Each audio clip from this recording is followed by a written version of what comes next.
Okay, so next thing we're working on is a little bit of Seiyunchin Kihon, basics or fundamentals.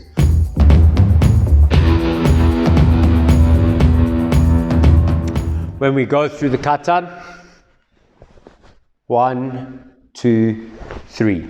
So block, grab, strike. Block, imagine that their arm is on this side, grab, strike. Block, keep the wrinkles, it should be like a chest block, hand bent 90 degrees, this hand in the chamber, grab and strike. So 1 on its own, together, on its own, together. Punching with the wrong knuckle. Next thing we want to work on, something that's a little bit different.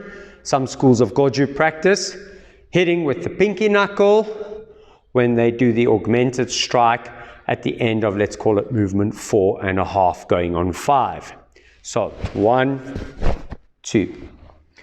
Pinky knuckle, hand supporting. So 1. Once you got the idea of punching with the wrong knuckle, then a barrel, like doing the end of your kata. So up, forward, strike. Up, forward, strike. Up, did you notice what I did? I put the hand that was in front on top. So I'm constantly altering which hand is striking, so that I can be good at it with both hands. Pull, release, pull, release, and then obviously hip engagement. Okay, next technique that we can work on, which is pretty much exclusive to Seiyunchin, I call it the katagurama, but some people call it a jodan uke and a gedan uke, double block. But I like the judo term katagurama because I've always liked the idea of shoulder wheeling somebody, grabbing, sliding your other arm in, lifting them up and throwing them.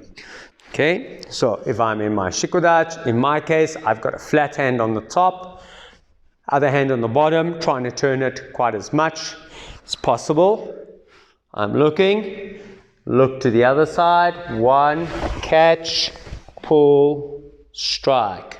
Look, catch, pull, strike. Look, catch, pull, strike. The next step obviously is to practice it stepping back. I'll do one more.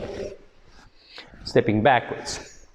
Now, if you noticed, I tend to focus on the upward block being on the outside, and this is on the inside. However, there are schools that do upward block on the inside and striking on the outside. So let me work on this because this is not normal for me. I'm not accustomed to it. Upward block on the inside and strike. On the inside and strike. On the inside and strike. It's a different way. And obviously there is a combination, one inside, one outside. And you can work. And again, go back to what your sensei says.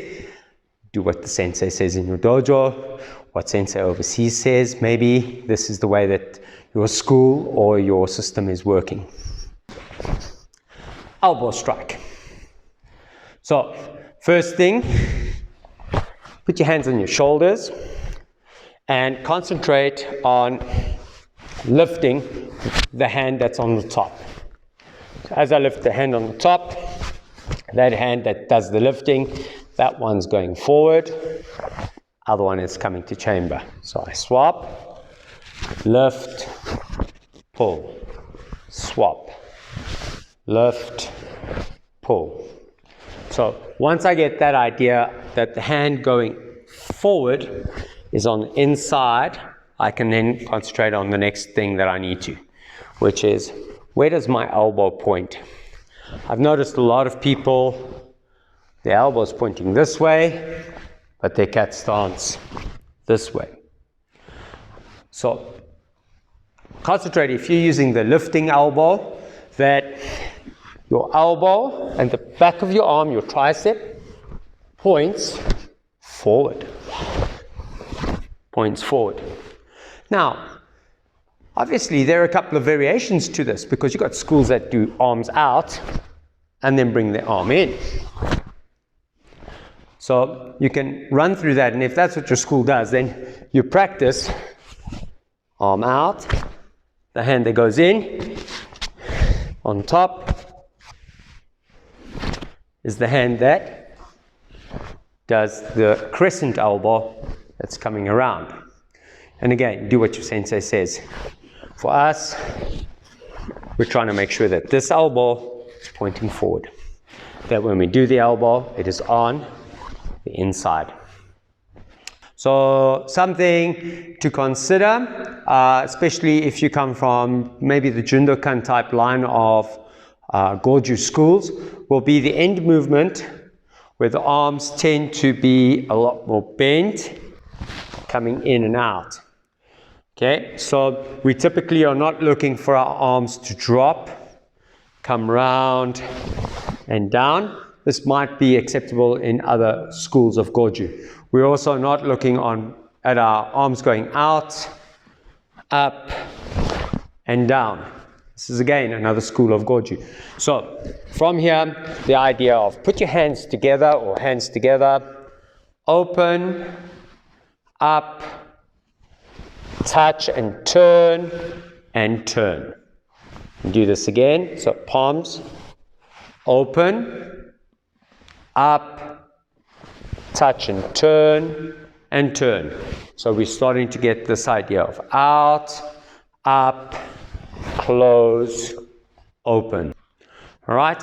The emphasis, I think, should be that this is very relaxed up until here, and then that you focus on the dropping into your stance and the opening as you do this into cat stance. So typically from here, up, and settling into your cat stance as you drop.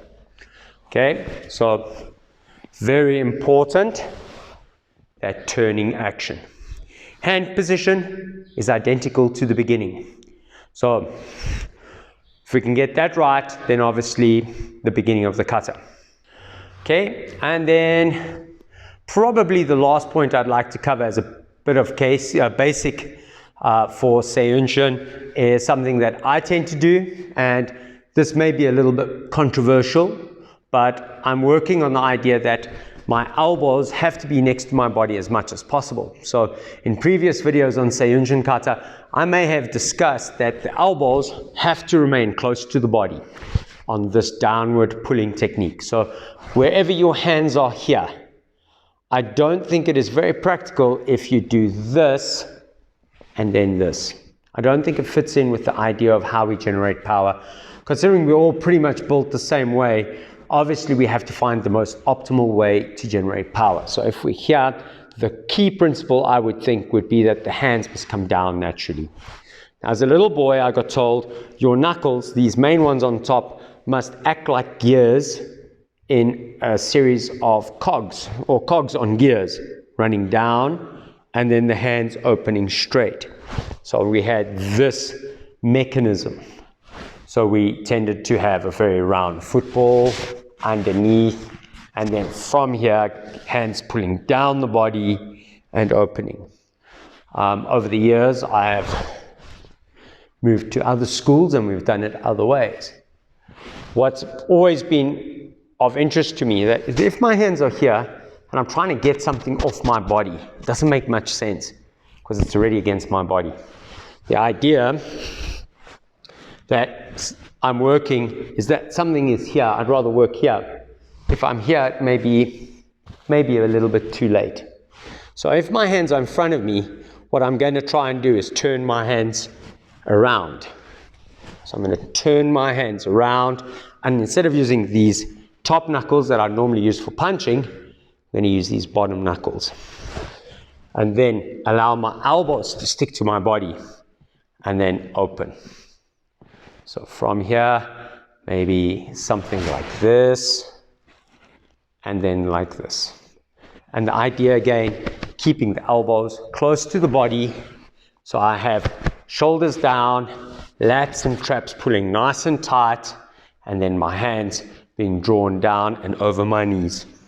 Okay, so that is our extra bunkai and kihon for katas Saifa and Seiyunchin, and hopefully it will help just improve your kata a little bit. And if you're doing it differently in your dojo, it will hopefully help stimulate some questions and some extra training so that you find better answers. Please don't forget to like, subscribe and comment at the end of our videos. Thank you very much for watching. Arigatou gozaimasu. Thank you. Sayonara.